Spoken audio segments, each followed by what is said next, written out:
I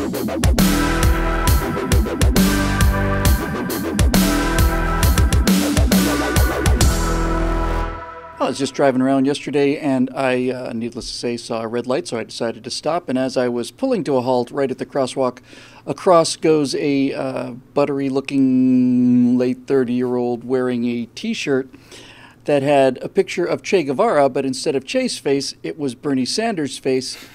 And I realized that was a stop that I should have missed. I should have been distracted by the radio in that particular case. You see them here in LA occasionally still, folks. Feel the burn bumper stickers. Usually they're on beat-up old Toyotas from people who think they'll get a better car if Bernie's able to rob from the rich and give to himself, if his past behavior is any indication. And sometimes you'll see a Bernie Sanders sticker on a very expensive Mercedes, which taxes my ability to comprehend. But Bernie's back in the news again. Complaining that you don't need more than one kind of deodorant. You don't need more than one pair of underwear. And apparently down at Disney, you don't need more than one character or something like that, because Bernie Sanders came out and said, why do we need Minnie Mouse and Mickey Mouse? Let's just go with mouse. Mouse, generic mouse. Bernie Sanders is saying that Disneyland is not fair. It's not paying its employees the $15 per hour minimum wage that, of course, everybody at Disneyland deserves, and says also that how horrible it is that Disney has a profit of, $4 billion, $6 billion, maybe, I think $6 billion in profit, while some of its people who are working there are struggling to find a place to live. Now, Steve, to that I reply, well, we know we could take care of at least 4 or 5 Disneyland employees, Bernie, if you let them move into one of the 3 houses that you own. And I think I'll just tee that one up there and leave it there. Oh, my. Don't you love blue on blue? Doesn't it just warm your heart? You just want to pop some popcorn and sit down and just let them go after each other, don't you? I know I do. Mm-hmm. And the thing is, we don't have to take sides on this one, Bill. We can just let them go at it as long as they absolutely will, because Bernie doesn't care. He really doesn't. He is in serious DGAF mode. He's running for president again in 2020, and this is how he keeps his base riled up. Is he? Okay. That'll be fun to watch. Oh, well, of course he is. Are you kidding? He was the outsider candidate of 2016. You know, he's the one the official DNC came to cheat against. But now, Bernie's mainstream. That's how far left the Democrats have moved, Bill. That you take the Walt Disney Corporation. We did a kind of a long segment on this last week about how, I'll put this delicately, how the Disney company has taken our childhoods and ripped the living, beating heart out of it and shoved it in our faces with every opening crawl of every new Star Wars movie. So, yeah, I love seeing this kind of thing. Let Bernie turn the fire hose on Disney, because as long as he's doing that, he's not doing anything against anybody we actually care about.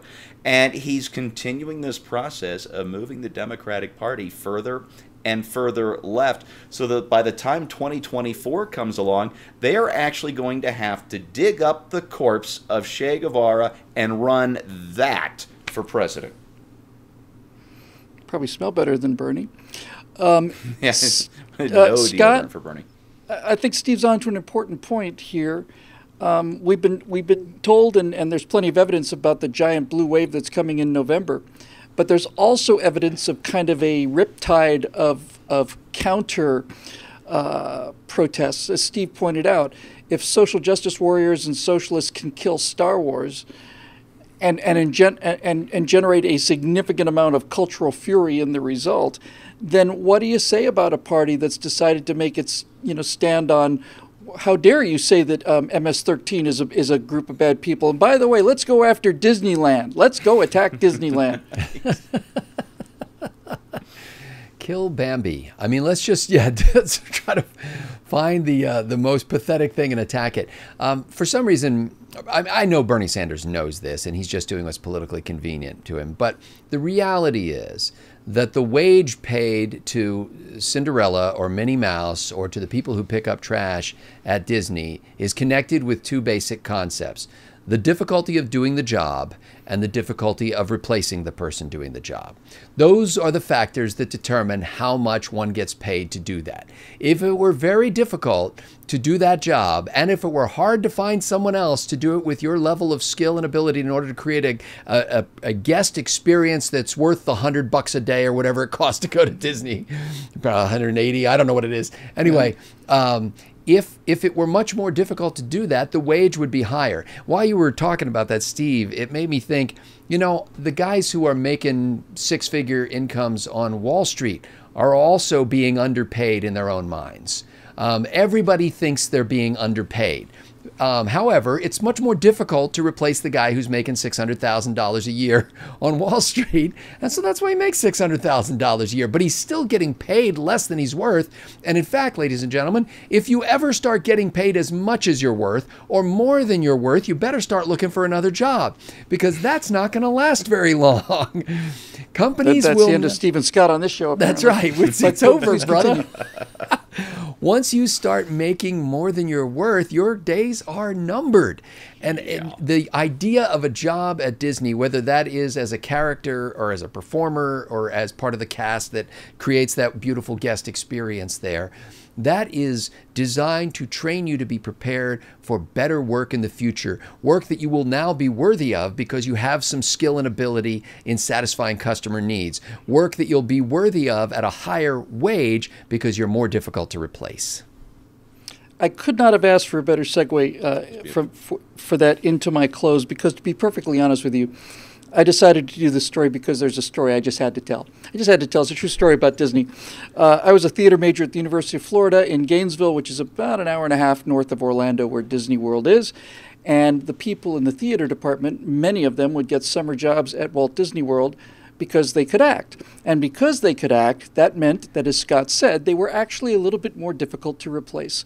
And on the hierarchy of the employees, none of which were making a living and feeding a family, by the way. They were rooming in the Disney, in the Disney dorms, and it was just summer job for teenagers, which is what we're talking about here. But this actually truly happened. I had a friend who went down there, and because he was an actor and a good actor, he got what is, in fact, one of the most difficult jobs in the entire Magic Kingdom, which is tour guide on the river safari, on the safari cruise. And the reason that's a difficult job is because it's live patter. He's not a recording. He has to basically interact with people and make them believe that they're on this jungle cruise. And so this required somebody with some acting chops and so on. So in any event, this is what actually happened. He was not happy with the way Disney was treating their people and making them cut their sideburns and, shave every day and all the rest of this stuff, which was anathema to theater students at the time. And he decided that on his last day of the Jungle Cruise, he was going to leave in style. So this is what he did. Oh, no. His name was Dave, and he basically did his last tour in his little, jungle outfit with his pith helmet and all the rest of it. And there's a part on the jungle tour where the guide in the back of the boat has a pistol, and a hippopotamus comes out of the water, and he boom, boom, boom, shoots the hippopotamus, and the hippopotamus goes down. So he did his final tour of the day, and he said, to a friend of his, friend of mine as well, named Jim, he said, Jim, I've done this thing so many times, I just kind of like to ride on one. I'd just like to ride on one just because I'd like to see all the stuff that I never really got a chance to. Yeah, no problem. So he's sitting in the front of the boat. It's the end of the day. The other guy is giving the tour, and what he doesn't understand is that just before this tour happened, he managed to switch his pistol with the other guy's pistol. So as he's sitting there calmly in the front of the boat, they get to the point where the hippopotamus comes roaring out of the water. The guy in the back says, "Oh, careful, hippopotamus." He goes, click, click, click. And instantly, my friend says, "Don't worry, Jim, I'll save the boat." And he pulls out a rubber knife and dives into the water and starts stabbing this hippopotamus. And as the thing goes under, he pretends to have his arm caught in there and just ends up with a little bubbling wake down there. They told me that security was waiting for him on the shore, which I have no doubt whatsoever was the case. Man. But legendary stories like this need to be repeated. This a good man tells his son, and these are the kind of stories That was a $16 an hour performance right there, I think. It certainly man. was. And I'm sure he was getting $4 an hour or something. Yeah. But this is the kind of thing that makes, if we're going to talk about Disney and Disneyland and Disney World, even in the cases of rebellion, you can have fun doing it. And I haven't seen Bernie Sanders smile, laugh. I don't think the man's ever had fun in his entire life. I think he'd be excellent in the remake of It's a Wonderful Life as Mr. Potter. Nah, it's too on the nose. Nobody would believe it. Thanks very much for being a member here at BillWhittle.com. Our messages go out as a direct result of your generosity and your kindness and your patience. Some of these, I might point out, recently have done hundreds of thousands of views. Certain topics just get spread far and wide, and all of them, from the most humble to the most successful, this being one of the prior, I would guess, category A, do manage to get out there, and the word gets out there, and for that we're very, very grateful. Thanks again for your membership. I'm Bill Whittle here with Steve Green and Scott Ott. We'll see you next week.